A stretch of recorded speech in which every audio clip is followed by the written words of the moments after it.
Jailer पुस्तक का 8th episode. हमारी कोई भूल नहीं, बिना कारण सामने वाला बार बार हमें परेशान करे, लोक दृष्टि में भी वही दुष्ट हो, ऐसे में कैसे कह दे कि वह व्यक्ति दुष्ट नहीं है, मेरे ही कर्म दुष्ट है। जिसके लिए तन मन धन न्यौछावर कर दिया, वही व्यक्ति अगर आज हमें परेशान कर रहा हो, ऐसी स्थिति में वह व्यक्ति दुष्ट नहीं है, यह बात खुद को कैसे समझाए? इसके उत्तर में पूज्यश्री क्या उत्तर देते हैं, आइए जानने का एक छोटा सा प्रयास करते हैं। पूज्यश्री कहते हैं कि जेलर कभी भी दुष्ट नहीं होता।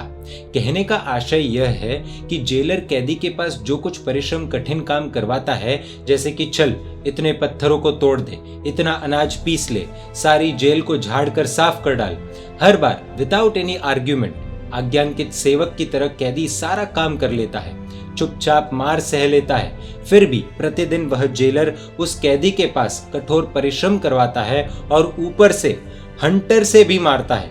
एक दिन, 2 दिन, 1 महीना, दूसरा महीना आदि। क्या इस जेलर को कोई दुष्ट कह सकता है?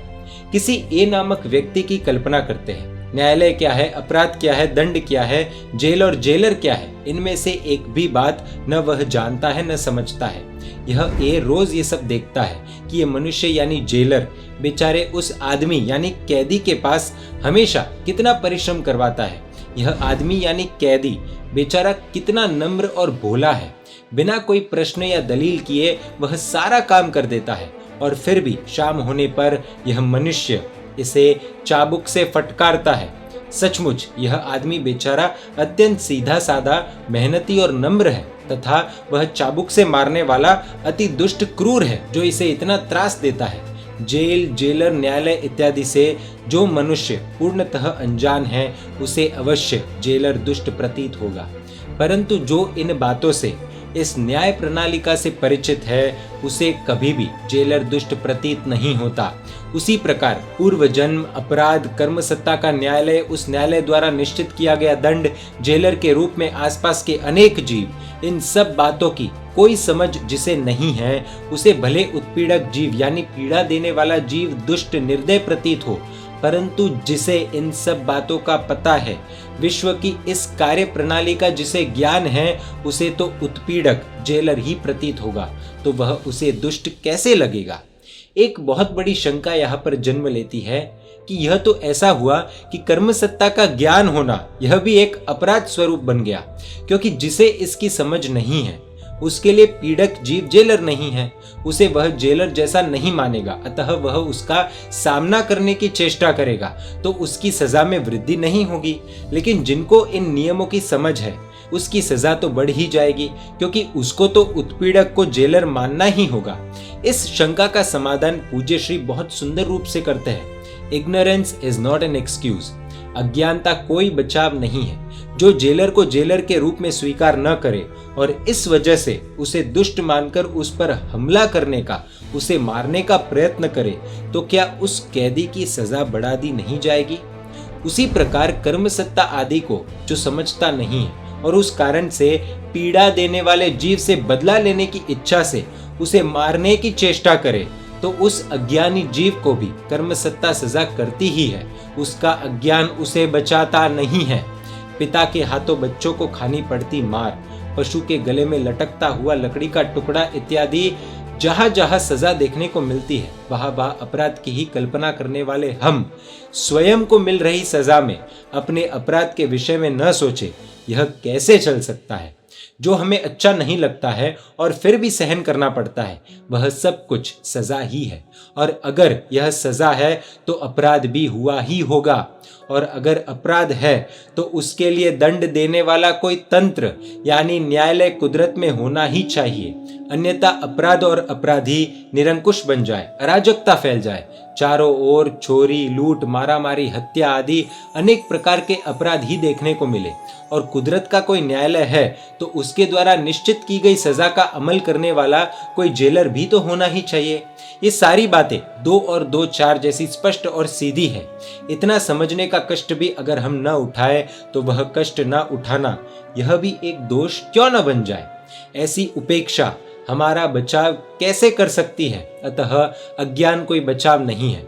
जिसे अग्नि का ज्ञान न हो और आग में हाथ डाल दे, तो आग ये नहीं देखेगी कि जिसने हाथ आग में डाला है उसे आग का ज्ञान है या नहीं है। उसका हाथ जलेगा ही। छोटे बच्चे को ज्ञान नहीं होता और बेड पर से गिरता है, उसे चोट लगती ही है, भले ही उसको उस चीज का ज्ञान हो या न हो। ऐसे तो अनेक उदाहरण हैं। तो अब यह बात तो निश्चित हो गई है कि कर्मसत्ता के न्यायालय आदि का ज्ञान किसी को हो या न हो, पीड़ा देने वाला उत्पीड़क तो जेलर ही है। जेलर से अधिक कुछ भी नहीं, और जेलर हृदय से दुष्ट कभी नहीं होता। दुनिया के कारागार का वह अधिकारी जेलर कभी 10 के स्थान पर 11 कोड़े फटकार सकता है और ऐसा करके न्यायालय के आदेश से अधिक सजा दे सकता है, परंतु कर्मसत्ता की कोर्ट का जेलर निश्चित की हो उतनी ही सजा करने की उसके पास सत्ता होती है। एक अंश मात्र भी वृद्धि करने की न तो उसके पास सत्ता होती है न शक्ति। तो फिर उसे हम दुष्ट कैसे मान सकते हैं? इसके अतिरिक्त एक और बात यह भी है कि जेलर कैदी की तुलना में अधिक ताकत वाला ही हो, ऐसा भी नियम नहीं है।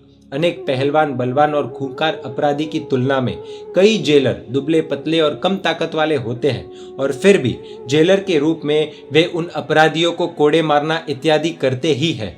हमारे कष्टों के विषय में भी ऐसा देखने को मिलता है।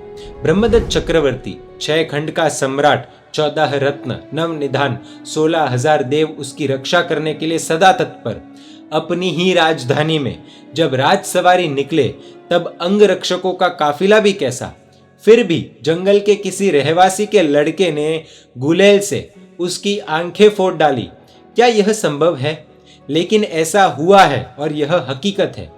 दुनिया में हो रही ऐसी अनेक घटनाओं पर भी अगर हम थोड़ा सा भी सूक्ष्म चिंतन करें तो अवश्य यही सूचित करती प्रतीत होगी कि बलवान को पीड़ा पहुंचाने वाला वह निर्बल जीव जेलर ही हो सकता है।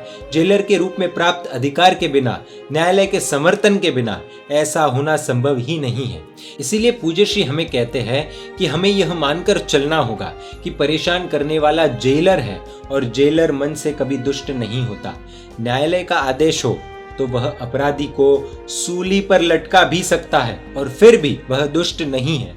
उसी प्रकार कर्मसत्ता के न्यायालय का आदेश हो तो कोई देहांत पीड़ा भी दे सकता है, फिर भी उसे दुष्ट नहीं मानना है। अर्थात गाली देने वाला जेलर, थप्पड़ मारने वाला जेलर, कदम कदम पर अपमान करने वाला जेलर, गलत दोषारोपण करने वाला जेलर, बात बात पर हमारी बात को तोड़ देने वाला जेलर, सबके सामने हमारी बुराई करने वाला जेलर, हमारी चीज वस्तुओं को हानि पहुंचाने वाला जेलर, व्यापार में बाधाएं खड़ी करने वाला जेलर, बस जेलर जेलर और सिर्फ जेलर। इसी शब्द को रटते रहना है। कुछ भी सहन करना पड़े तो याद करना है जेलर।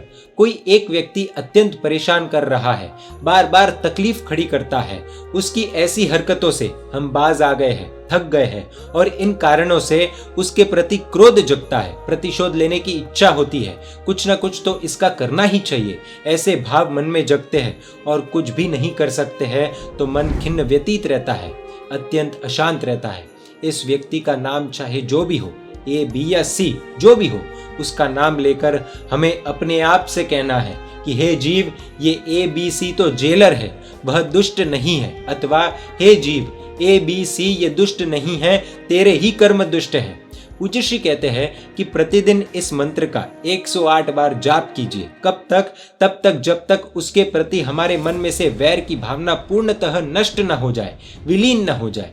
पूज्य श्री एक और विशेषता बताते हैं कि कौन बनेगा करोड़पति में एक सही उत्तर का इनाम प्राप्त करने के बाद हम अगर उसी उत्तर को दोहराते रहे तो दूसरी तीसरी बार इनाम प्राप्त नहीं होता है, परंतु कुदरत के इस खेल में तो जितनी बार यही उत्तर दोहराया जाए उतनी बार इनाम दिया जाएगा, क्योंकि यही और मात्र यही एक सही उत्तर है। पड़ोसी तो जेलर है, पड़ोसी कोई दुष्ट नहीं है, मेरे कर्म ही दुष्ट है। मेरे कर्म अगर ऐसे ना हो तो पड़ोसी मेरा क्या बिगाड़ सकता है। जितनी बार हम मन में ऐसा सोचते हैं या दूसरों के साथ बात करते समय इस बात को दोहराते हैं, उतनी बार कुदरत हमारे अकाउंट में इनाम जमा करती जाती है, क्योंकि हमारे ये उत्तर सही है। और इससे विपरीत, जैसे कि पड़ोसी बदमाश है, दुष्ट है, बार बार मुझे परेशान करता है इत्यादि, हम जितनी बार ऐसा सोचते हैं या बोलते हैं उतनी बार कुदरत हमारे खाते में सजा जमा करती जाती है, क्योंकि हमारे ये उत्तर गलत है। इसके साथ साथ एक अन्य बात भी समझने योग्य है कि दुनिया की कोई भी सत्ता, कोई भी संस्था या कोई भी धनवान व्यक्ति जो पुरस्कार देने के लिए समर्थ नहीं है, ऐसे भव्य पुरस्कार कुदरत देती है। और उसी प्रकार दुनिया की कोई भी सत्ता, न्यायालय या फिर शत्रु जो दंड नहीं दे सकते हैं, ऐसा भयंकर दंड कुदरत दे सकती है। संक्षेप में कहे तो कुदरत की इनाम देने की शक्ति भी अनंत है और दंड देने की शक्ति भी अनंत है। अब कुदरत के पास से भव्य इनाम चाहिए या भयंकर सजा, निर्णय हमें ही करना है। यहाँ पर एक बहुत बड़ा प्रश्न दिमाग में उठता है कि जिस तरह न्यायालय के आदेश के बिना भी जेलर कैदी की विवशता का लाभ उठाकर कभी कभी उसे 2-4 थप्पड़ लगा देता है और अपना काम करवा लेता है, उसी तरह संभव हो सकता है ना कि हमारा अपराध कुछ भी न हो और उस कारण से कर्मसत्ता द्वारा कोई भी सजा हमें नहीं दी गई हो, फिर भी पड़ोसी या और कोई भी व्यक्ति हमें परेशान करता हो, यह भी संभव है ना। तो ऐसे संयोगों में तो उसे दुष्ट मानना ही पड़ेगा ना। इस प्रश्न का उत्तर जानने के लिए हमें अगले एपिसोड यानी 9th एपिसोड का इंतजार करना होगा, जो अनेक बड़े बड़े सवालों का उत्तर देगा। जैन मीडिया पर ऐसे वीडियोस आते रहेंगे। देखने के लिए आपको Jain media YouTube channel subscribe कर नोटिफिकेशंस के लिए बेल आइकन प्रेस करना होगा। आप हमें फेसबुक और इंस्टाग्राम पर भी फॉलो कर सकते हैं। परमात्मा के आज्ञा विरुद्ध कुछ भी कहा हो तो मिच्छामि दुक्कडम। जय जिन शासन, जय महावीर।